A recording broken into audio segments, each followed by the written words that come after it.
Saint-Nazaire Digital Week vous présente Sur place.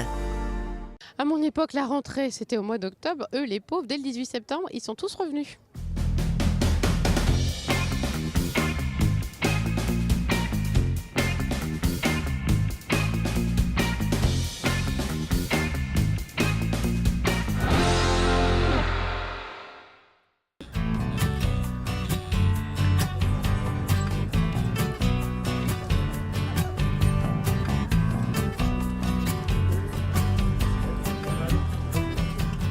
Bonjour à tous et bienvenue dans votre rendez-vous quotidien sur place. Aujourd'hui, nous sommes sur le campus pour vous parler de la rentrée universitaire. Ils sont 38 000 les étudiants à avoir fait leur rentrée à l'université de Nantes. Et pour certains, il y a de la nouveauté, un tout nouveau bâtiment. Celui qui se trouve derrière moi, c'est le campus du Tertre pour les étudiants de lettres et de sciences humaines. On va vous parler de ces travaux, de ces nouveautés, justement, en ce jour ensoleillé.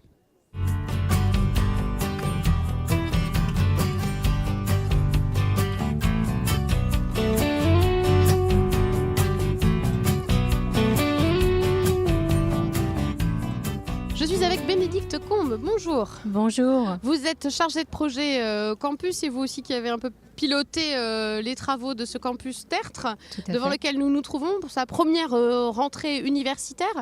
Est-ce qu'on peut rappeler d'abord quel était le sens de ce projet, l'idée du projet de réhabilitation du campus Tertre? Alors le projet du campus Tertre, c'était tout d'abord une réhabilitation qui était attendue depuis longtemps sur le campus puisque les lettres l'attendaient depuis plusieurs projets qui n'avaient pu aboutir sur des financements qui n'étaient pas arrivés. Donc cette opération campus vise la réhabilitation de tout ce qui est, on appelle SHS, chez nous vulgairement, pour les sciences humaines et sociales, pour revaloriser le lieu.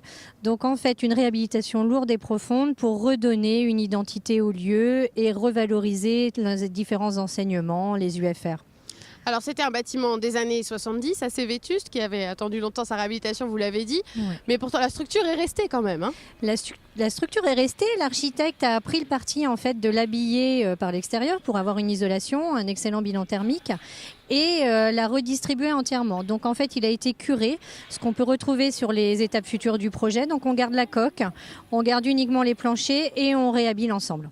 Alors, la révolution, c'est aussi le grand hall. Ceux qui ont connu le campus avant, il y avait un grand hall qui distribuait toutes les différentes parties du campus. Et là, maintenant, il n'existe plus.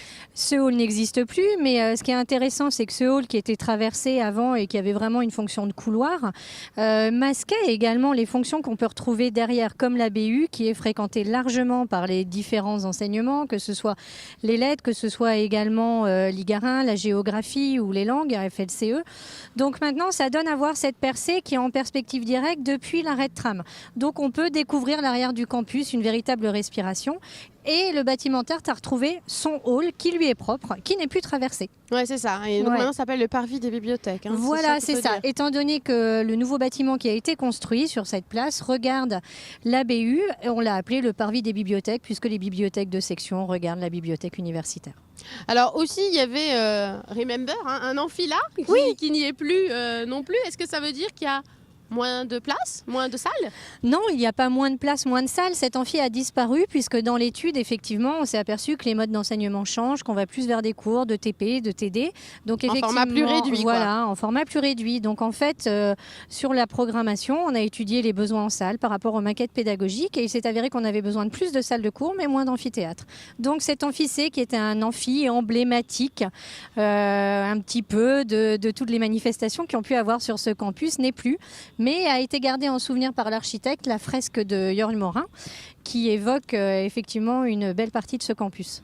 La naissance des signes, un artiste nantais, Jörg Morin. Justement, d'ailleurs, les couleurs de la fresque, c'est devenu les couleurs, ce sont devenues les couleurs du campus. Tout à fait. L'architecte s'est saisi de cette œuvre, s'en est vraiment imprégné. Et vous voyez le bâtiment avec ce qu'on appelle ses profils ailes d'avion reprennent les couleurs de la fresque. Si vous rentrez dans le bâtiment et vous parcourez les différentes circulations, vous verrez également que l'intérieur est également une évocation en fait à cette œuvre. Alors pour le moment, c'est 65% du projet qui ont été réceptionnés. Il reste encore des choses qui vont arriver tout au long de l'année scolaire. Ouais. Qu'est-ce qui reste justement justement, qu'est-ce qui manque encore? Alors, il manque encore beaucoup de salles de cours puisque également ces 65% de projets représentent surtout la partie administrative, les bibliothèques de section, comme on l'a évoqué, les bureaux enseignants-chercheurs. La deuxième partie qui concerne la phase 2 va permettre de réceptionner toutes les nouvelles salles informatiques ainsi que des salles de cours dès le mois de novembre, mi-novembre. La phase 3, elle, va représenter ce qu'on appelle l'LB1 qui va pouvoir accueillir tout l'UFR d'histoire, histoire de l'art, archéo qui est actuellement de manière temporaire dans les anciens locaux. Et la dernière phase du printemps à l'été permettra de réunir l'ensemble des salles de cours, de pouvoir les réaliser. Donc on attend avec impatience ces dernières phases de travaux pour avoir une opération finalisée complètement. On attend aussi avec impatience parce qu'on sait que les travaux c'est lourd à Oui. gérer, c'est aussi beaucoup de choses à gérer par rapport aux étudiants, au bruit, au dérangement qu'il peut y avoir. Est-ce qu'avec ce campus du Tertre, c'est la fin des travaux sur le site universitaire ici ou pas?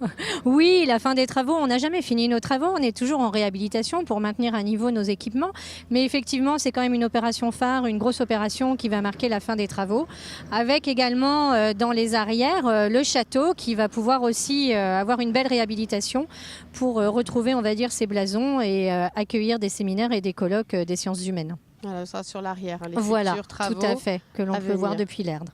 Eh bien, merci beaucoup Bénédicte Combe pour Je cette vous en prie. présentation et bonne rentrée à vous aussi. Également, Mais merci, au revoir.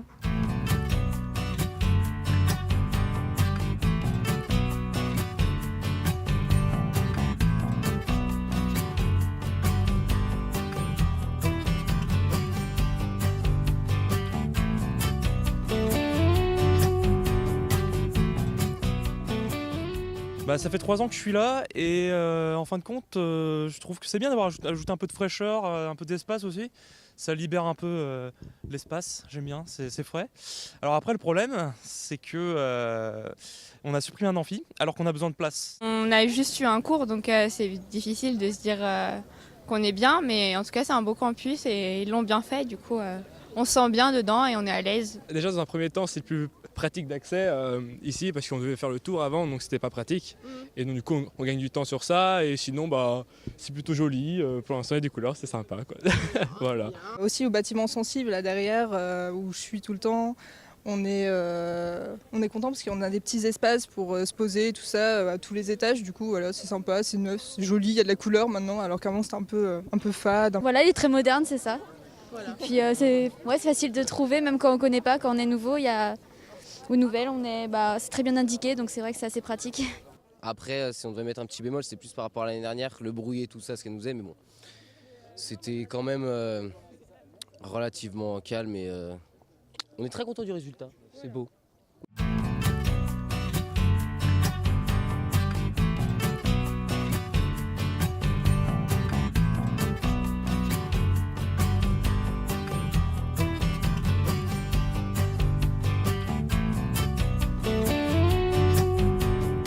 Je suis avec Pascale Fourteau, bonjour. Bonjour. Vous êtes directrice adjointe du Crous Pays de la Loire et on se trouve dans la nouveauté du jour, cette nouvelle cafétéria du campus Tertre qui s'appelle Stéphane Hessel. C'est ça. Elle représente quoi dans l'offre qu'on peut avoir en cafétéria sur le campus? Alors c'est une cafétéria qui va être ouverte toute la journée de 7h45 à 17h.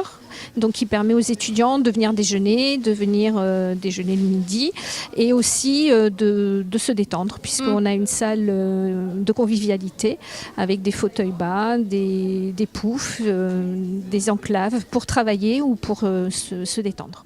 Alors, il y a cette cafétéria, mais sur l'ensemble du site, on est à combien de cafétérias, combien de restaurants universitaires, des food trucks aussi? C'est quoi l'offre de restauration? Alors, on a un restaurant universitaire qui fait une restauration traditionnelle, le Tertre, voilà. Ouais. 3 cafétérias sur le droit, Stéphane Hessel et le pôle étudiant. Le pôle étudiant offre en plus une restauration le soir. Et on a aussi un food truck sur le STAPS et l'école centrale. Alors c'est vrai que l'année dernière on avait vu d'ailleurs un food truck dans le cadre de cette émission qui était là aussi parce que le Ruby était fermé, voilà. le restaurant universitaire Le Ruby qui est en travaux et qui est toujours en travaux. Alors cette rentrée elle se présente aussi un petit peu de façon compliqué avec cette absence Alors, du rugby? Moins compliqué puisque l'absence du rugby avait été compensée par le food truck et aussi la cafétéria Essel qui était fermée. Donc la cafétéria Essel rouvrant, on retrouve un peu plus de disponibilité sur le site. Alors, question aussi qui a l'air un peu dérisoire comme ça, mais qu'est-ce qu'on mange à la café Stéphane Essel? Parce que sur le food truck l'année dernière, on avait été surpris de se dire il y a des trucs très à la page, on va dire. Il y avait des bobounes, des burgers, enfin des choses qui ressemblent peut-être plus à ce que mangent les étudiants que le restaurant universitaire, en tout cas dans notre idée. Là, qu'est-ce qu'on mange? Alors, ici à la café Essel, on a des sandwichs, des panini, des salades qui sont faites tous les jours donc, et préparées dans nos cuisines, comme les sandwichs, comme tout. Des fish and chips, des gratins, et puis toute l'offre petit déjeuner, viennoiserie, tout ce qui va bien. Alors c'est vrai parce que ça vous l'avez dit c'est important, mais les horaires c'est dès 7h45, c'est-à-dire qu'on commence très tôt ici. C'est aussi ça qui change avec ces cafétérias qui remplacent aussi des restaurants universitaires, parce qu'on peut le dire, le rugby va devenir l'espace, ce ne sera plus un rue, ça va être aussi une cafette. Maintenant la mode c'est la cafette parce que ça correspond plus aux usages des étudiants. La cafette c'est une structure moins grande, donc on peut l'ouvrir plus longtemps. Donc dès l'arrivée des étudiants le matin, donc dès 7h45, avant de venir en cours, ils peuvent venir boire un café, manger une viennoiserie. Et ensuite, c'est aussi des espaces de convivialité. C'est pas seulement de la restauration, c'est des endroits où les étudiants peuvent se retrouver les uns avec les autres pour travailler, pour discuter, pour se détendre. C'est plus seulement des endroits de restauration. Oui, c'est ça. Donc le Crous avant, c'était vraiment que la nourriture, mais là, finalement, vous ouvrez aussi à d'autres réalités. On s'ouvre un peu, oui, à d'autres. Puis pour permettre aux étudiants de travailler en groupe, ce qui n'est pas toujours possible dans les bibliothèques universitaires. Donc ici, ils peuvent le faire, ils peuvent parler, ça ne gêne pas pour ceux qui veulent travailler dans le calme. Bon, en tout cas, vous êtes contente parce que c'est le premier jour de cette cafétéria, du résultat. Là, ça vous convient? C'est qu'on est sur des codes couleurs comme la fresque qui est à l'extérieur. Voilà, on est sur le code couleur du campus, donc c'est assez jeune, c'est assez vivant, avec du mobilier qui sort un peu de l'ordinaire par rapport à ce qu'on a habituellement. Donc oui, on est content. On espère que ça va plaire en tout cas aux étudiants, cette nouvelle cafétéria Stéphane Essel. Merci beaucoup Pascal Fourteau. Merci.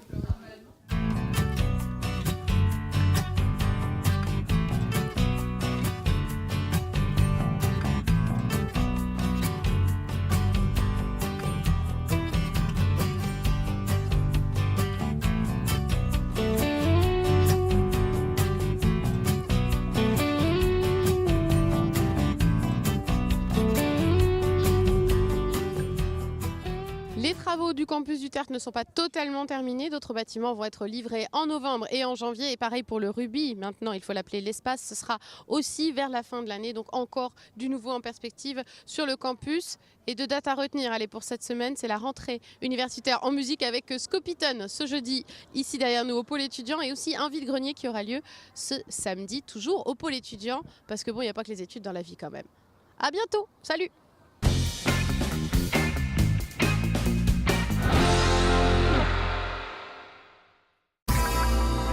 Sur place, vous a été présenté par Saint-Nazaire Digital Week.